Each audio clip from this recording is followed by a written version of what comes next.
नमस्कार, खबर दोपहर में आपका स्वागत। मैं राहुल ओझा आपके साथ और इस वक्त की बड़ी खबर के लिए रुख कर लेते हैं न्यूज रूम का, जहां पर हमारी सहयोगी शिप्रा मौजूद है। शिप्रा, क्या है बड़ी खबर? राहुल, इस वक्त की बड़ी खबर सियासी गलियारे से आ रही है। बिहार की राजनीति में बड़ा उलटफेर हो सकता है। इस वक्त की बड़ी खबर दर्शकों को बता दें, तेजस्वी यादव सीएम बन सकते हैं, बीजेपी की तरफ से ऐसा कहा जा रहा है। और ललन सिंह डिप्टी सीएम बन सकते हैं, बीजेपी की तरफ से यह भी दावा किया गया है। यानी इस वक्त की सबसे बड़ी खबर आपको बता दें, जेडीयू के 40% नेता आरजेडी में जा सकते हैं, बीजेपी की तरफ से बड़ा दावा किया जा रहा है। बीजेपी सांसद संजय जायसवाल ने यह बड़ा बयान दिया है। उनकी तरफ से कहा गया है कि तेजस्वी यादव सीएम बन सकते हैं और ललन सिंह डिप्टी सीएम बन सकते हैं। जेडीयू के 60% नेता बीजेपी में आ सकते हैं और जो 40% नेता है वो आरजेडी में चले जाएंगे। ये उनकी तरफ से बड़ा दावा किया जा रहा है। बिहार बीजेपी के पूर्व अध्यक्ष और राष्ट्रीय कार्यकारिणी के सदस्य संजय जायसवाल ने ये बड़ा बयान देते हुए कहा है कि जेडीयू के 60% लोग बीजेपी में और 40% लोग आरजेडी में शामिल हो सकते हैं।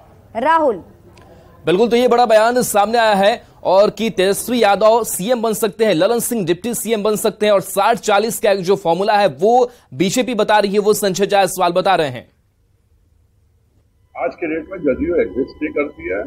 60% लोग भाजपा में आने के लिए परेशान है और 40% लोग राजद में जाने के लिए परेशान है, क्योंकि उनको लगता है कि हम नीतीश जी के साथ हैं, इसीलिए हम तेजस्वी यादव जी के साथ पावर शेयर नहीं कर पा रहे हैं। और नीतीश जी को तो इसी बात को जनता के सामने वादा करना चाहिए कि उनके राष्ट्रीय अध्यक्ष कभी नहीं भागेंगे। शंका तो यह भी है कि किसी दिन तख्ता पलट हो जाएगा और तेजस्वी जी मुख्यमंत्री होंगे और उन्हीं के राष्ट्रीय अध्यक्ष विद्रोह करके उप मुख्यमंत्री हो जाएंगे। इसके लिए नीतीश जी को ज्यादा चिंतित होना चाहिए, विधायक तो उनके हाथ से निकल जाए। और देखिए, सियासी गलियारे से एक और बड़ी खबर, अमित शाह से चिराग पासवान मिल सकते हैं। चिराग पासवान दिल्ली के लिए रवाना हो गए हैं। चिराग थोड़ी देर में दिल्ली पहुंचेंगे तो अमित शाह से मुलाकात चिराग पासवान की हो सकती है। बताया जा रहा है कि चिराग पासवान दिल्ली रवाना हो गए हैं और चिराग थोड़ी ही देर में दिल्ली पहुंचेंगे, जहां चिराग पासवान की मुलाकात गृह मंत्री से हो सकती है। आज शाम दोनों नेताओं की मुलाकात हो सकती है। चिराग पासवान आज सुबह में नित्यानंद राय से मिले थे। बता दें कि आज पार्टी की अहम बैठक में पार्टी पदाधिकारियों ने चिराग पासवान को गठबंधन को लेकर फैसला लेने के लिए अधिकृत किया है। तो चिराग पासवान की मुलाकात अमित शाह से हो सकती है और ये बड़ा फैसला कोई सामने आ सकता है, क्योंकि आज पार्टी पदाधिकारियों के साथ जो बैठक चिराग पासवान ने की थी उसमें उन्हें अधिकृत किया गया था गठबंधन से फैसले को लेकर। तो पटना से यह खबर, जहां बैठक के बाद चिराग पासवान ने ऐलान भी किया गठबंधन पर स्थिति जल्द साफ होगी। बैठक में पार्टी पदाधिकारियों का फैसला हुआ कि चिराग पासवान को फैसले के लिए अधिकृत किया गया। अभी कुछ बैठकें और होगी। चिराग पासवान ने यह भी कहा बैठक के बाद वो फैसला लेंगे। 2024 का लोकसभा चुनाव पर फैसला किया जाएगा कि गठबंधन किसके साथ करना है। लेकिन इस बीच अब चिराग पासवान की मुलाकात गृह मंत्री अमित शाह से हो सकती है।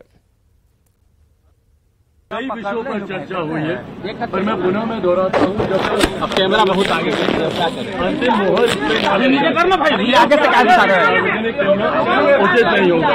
आज पार्टी की बैठक में पार्टी के तमाम पदाधिकारियों ने सर्वसहमति से गठबंधन को लेकर कोई भी फैसला करने की मुझे अधिकृत किया है। संभवतः बहुत जल्द बैठकों का कुछ दौर और चलेगा और उसके बाद जो भी अंतिम फैसला होगा वो सार्वजनिक। जब तक गठबंधन के भीतर ना हो उसको सार्वजनिक करना गठबंधन की मर्यादा को तोड़ने के बराबर है। ऐसे में आप सब जानते हैं कि समय समय पर रह रहकर मुद्दों के आधार पर विलास ने भारतीय जनता पार्टी का समर्थन किया है। पिछले हम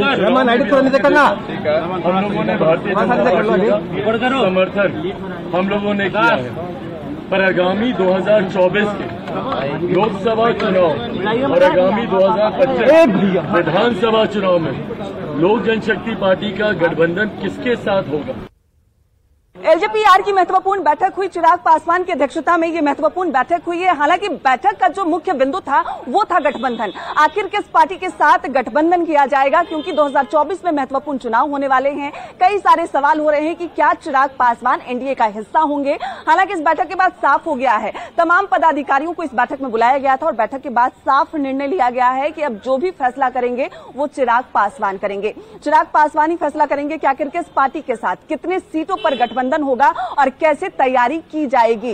सभी पार्टी पदाधिकारियों ने चिराग पासवान को ये अधिकार दिया है, अधिकृत किया है कि वो फैसला लेंगे और फैसला लेने के बाद ही ये निर्णय होगा। हालांकि दिल्ली में जो खबरें सामने आ रही है, हो सके तो कुछ जो वरिष्ठ नेता हैं उनसे बातचीत होगी और मीटिंग के बाद रूपरेखा साफ हो जाएगी। हालांकि केंद्रीय मंत्रिमंडल में शामिल होने की खबरें भी सामने आ रही है।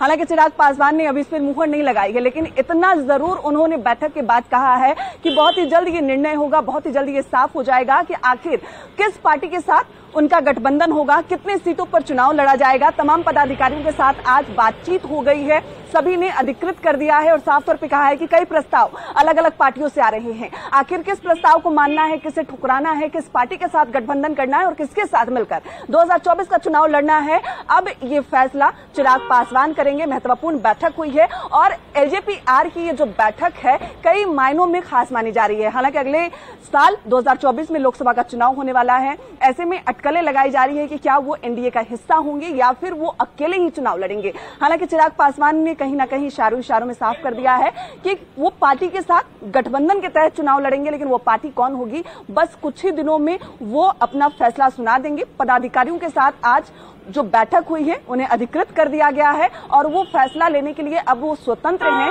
कि आखिर गठबंधन किसके साथ होगा। 2024 का लोकसभा चुनाव वो किस पार्टी के साथ गठबंधन के तहत लड़ने वाले हैं। कैमरामैन दीपक के साथ विनीता मिश्रा, न्यूज 18 पटना।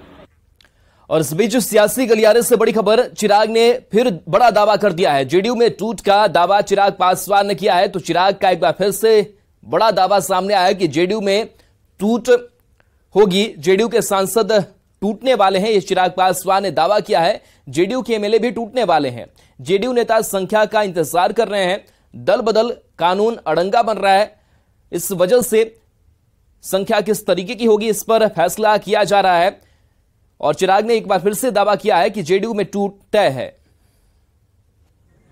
मुख्यमंत्री के जितने सांसद विधायक हैं, मैं नेताओं की तो बात छोड़ ही दीजिए, वो तो निकल ही रहे हैं, पर सांसद और विधायक क्या है वो दल बदल कानून से बंधे होते हैं, तो उनके पास एक आंकड़ा होना जरूरी है निकलने के लिए।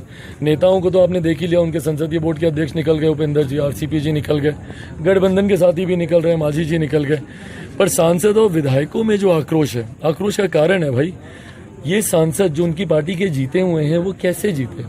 2019 में उस वक्त के महागठबंधन के प्रत्याशियों को हराकर वो जीते।